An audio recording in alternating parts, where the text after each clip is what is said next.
This video begins our discussion of entity relationship diagrams.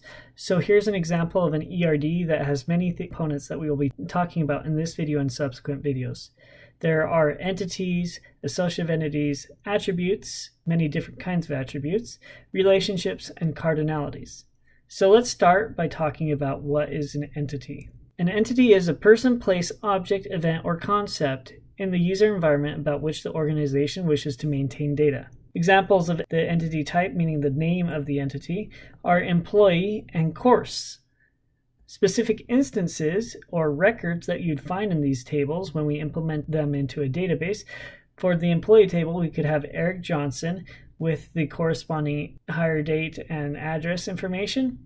And then for course, we could have PHP with a description of language design for web development. When you are trying to identify entities, just think of nouns inside of a particular sentence or paragraph. So what I want you to do is walk through this example. I want you to identify all the entities in the following statement.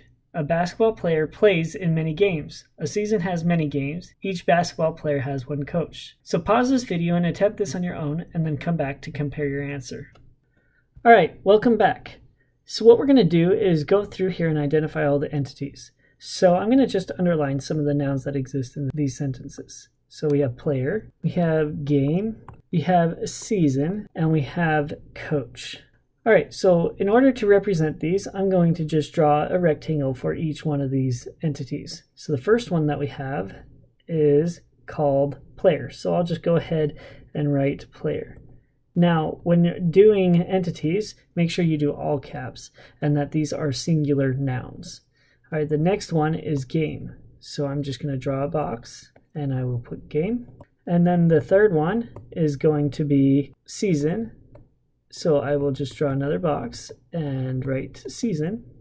And then finally, the fourth one that we've identified in this paragraph is coach.